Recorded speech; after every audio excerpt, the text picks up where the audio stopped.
Well, the Book of Revelation was fun, but let's get back into debunking Christian claims again. Those have been some of my best videos. Oh, welcome back, Angel. How was your vacation? The City of Angels, of course.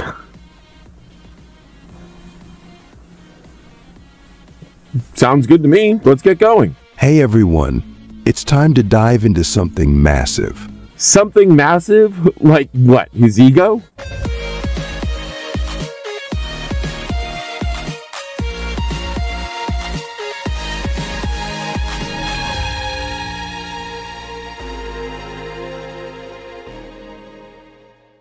Tonight, Angel has found a new video for us with some generic proofs for God's existence that we can give new insight on.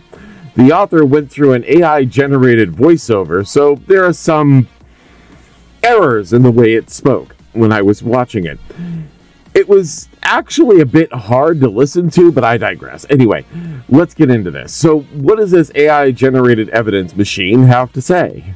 What if I told you that by the end of this video, you might have an entirely new perspective on some of the biggest questions in life, questions like why is there something rather than nothing? Does God exist? I would say that would be amazing if they are good answers to the questions, but forgive me if I don't hold my breath. We're talking big answers here, and we're starting with something you cannot ignore. The universe must have a cause. Well, yes, even science says the universe as we know it today was caused by something. Personally, I think it was quantum randomness that was the thing that caused the initial expansion of the universe. Christians will then ask, well, what caused the singularity to exist? But asking questions like that is just an infinite feedback loop that will have a never-ending stream of cause and effect relationships. It has to end somewhere, be it God or something else. So either the singularity didn't have a cause and was always there, or God didn't have a cause and created the singularity and he was always there. Neither of these scenarios are useful for finding the answer to the question, so you have to look elsewhere. Atheism and disbelief doesn't start with the Big Bang. And the author does bring this up past this in the video. But with the question of what caused the Big Bang and then saying it was God, well, what caused God to exist? And what caused the thing that caused God to exist? And then, what caused the thing that caused the thing that caused God to exist? You can offer an infinite regress of silliness, so it has to end somewhere. Between the Christian and the atheist, it's just a matter of where you draw that line of potential infinite regress. We just believe that that line is one step shorter than the Christians.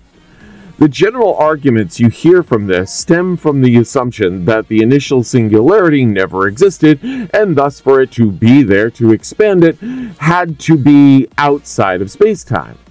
And that's where they put God. But this is an infinite regress too. For God to exist, there had to be somewhere for God to exist, as God can't exist in a place without the place existing in the first place. So, who made that place for God to exist?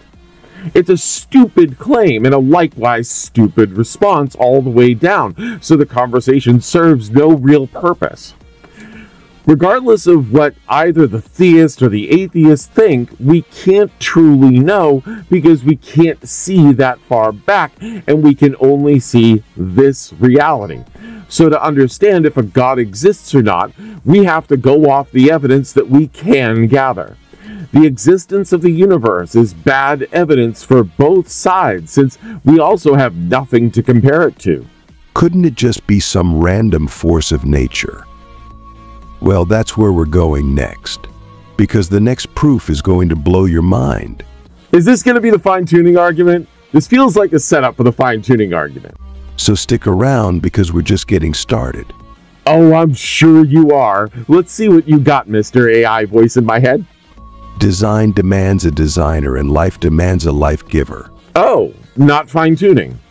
This is the Genesis versus abiogenesis argument coupled with the watchmaker fallacy. And this means I get to talk about an unlikely topic. Asteroids. Wait, what? Hi, Damon. Yes, we're going to talk about asteroids, and specifically the OSIRIS-REx mission to the asteroid Bennu. What the fuck does an asteroid have to do with this topic? Bear with me, and I will get to it. So the OSIRIS-REx mission took off from Earth back in 2016 and arrived at the asteroid in 2020 while the world was going through hell, so unfortunately this didn't make the top news. The mission was to collect a sample of material from an asteroid in space and bring it back to Earth for study and analysis. The mission was a complete success, and in 2023, the mission dropped off a capsule in the Utah, United States. The capsule was brought back to headquarters and opened in a clean and sterile environment with a neutral gas in order to keep the samples from getting contaminated with anything from Earth. As they were taking the module apart, there was a ton of extra debris that did get contaminated, but the non-contaminated stuff was perfectly intact. In other words, we have a clean sample of material from the asteroid as it was there in space. So what did we find? Keep in mind, this asteroid existed and remained relatively unchanged since before the Earth cooled, since it didn't become a part of any actual planet, and before the sun itself lit up. This is part of the accretion disk that would become part of the solar system as we know it today. Well, what we found was carbon, of course, nitrogen, heavy elements like silicon, as well as some lighter elements, evidence of several different star types that shed off their outer layers, while others that would have gone supernova billions of years ago, giving their elements to the thing. But that's not all we found. We found organic compounds on the asteroid. Yes, we found amino acids on a little asteroid floating in space around our host star. We also found evidence of water in the form of clay, so Bennu would have been a part of a larger celestial body that had water on it in a cycle of some sort. Too much for it to be an ejection from an existing planetary collision. So, the building blocks of life, it turns out, are everywhere, not just here on Earth, where the Bible tells us should be the only source of life. This means that it is further evidence to the accounts of Genesis being incorrect and better evidence for abiogenesis. This is the first time we got an actual sample of organic material from space. Scientists will be looking at this shit for decades to come. So the idea that all of this was designed just for us and that we were designed here on this planet can't be correct if the building blocks of life are freaking everywhere. It means that from those building blocks we evolved naturally to live here on this planet and its unique features. From here, I want to talk a minute about how this entire video is formatted. It's hard to distinguish one claim from the next, as the author keeps flexing about and meshing two ideas together, which is why I had to mix two together. He moves from design into DNA into biogenesis, which is all relatively the same argument, but he's framing it like it's more than one argument. I'm clipping little bits here and there because his video is like 20 minutes long.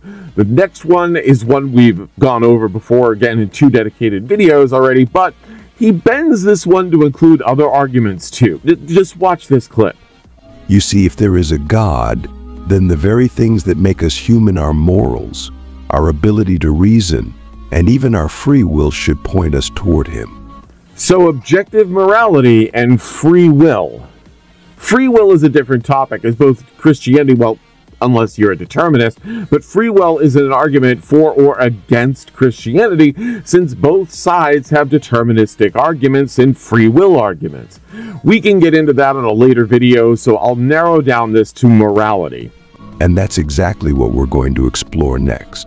No, wait. This is my video. I can tell them. I don't need you, Mr. AI guy. Let's start with morality. I said I can do this. Chill. Angel, please stop this guy from cutting me off again.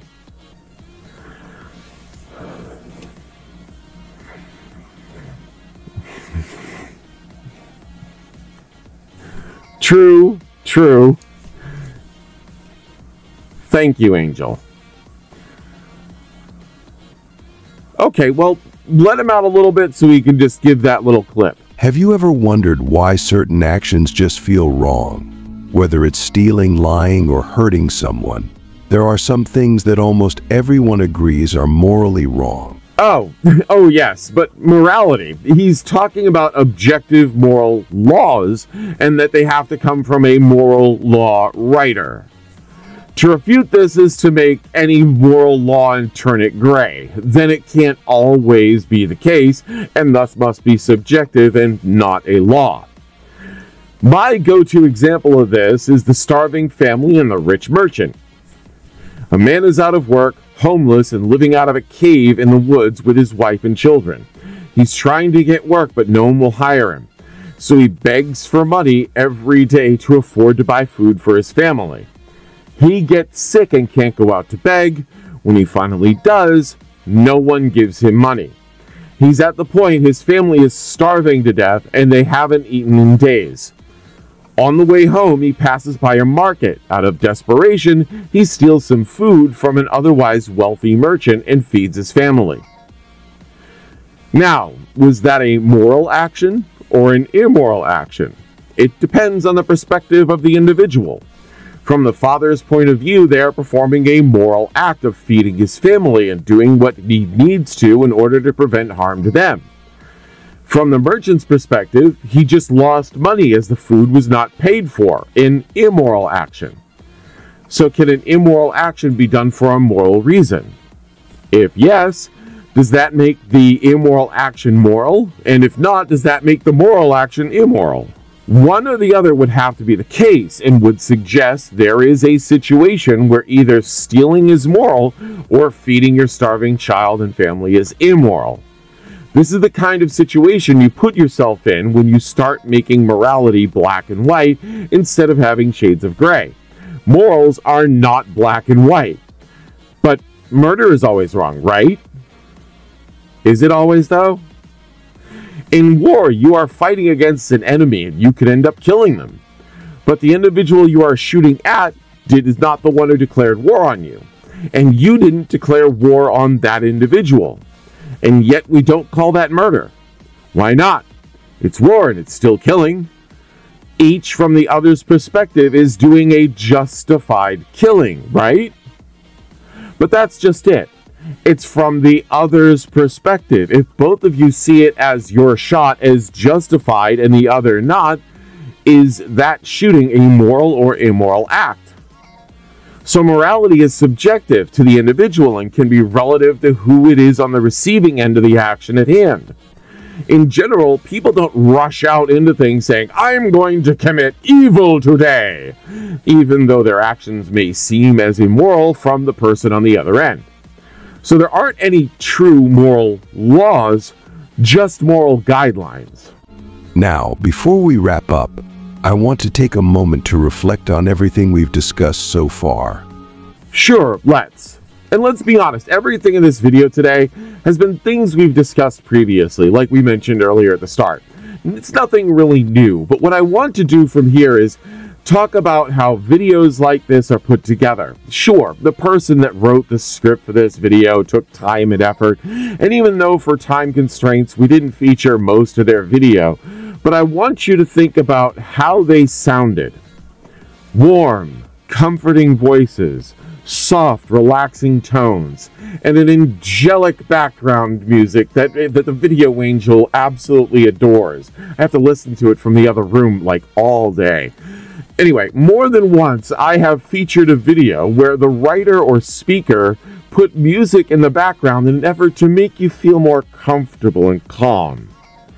It's full of, ooh, let's wonder at all of this like it's really important and thought-provoking. It's not. Don't let the calming music lull you into a false sense of security or something. Granted, I'm saying this while you're listening to my background music right now. I picked techno because I wanted something positive and upbeat, because I'm a positive and upbeat person. I don't want it to influence your decisions. Plus, it hides some of the background noises that occasionally plague my recordings. In the end, I want you, my viewers, to take from these kinds of videos, even my own, to listen to what we are actually saying, regardless of what sound is playing in the background, and make your own informed decision on if you want to believe something or not. Plus, this gave me an excuse to talk about OSIRIS-REx, which is now OSIRIS-APEX, which is slated to study the asteroid Apophis during its close encounter with Earth in 2029. That's the asteroid we discovered back in 2004 that we thought might hit Earth in 2029, but now there's virtually no chance at all. Still, we want to have a closer look for 2029. In the meantime, I am Corsi. This is the Fluffy Atheist. Pet those like and subscribe buttons, and remember, if you faith around, I'll help you find out what your Bible really says.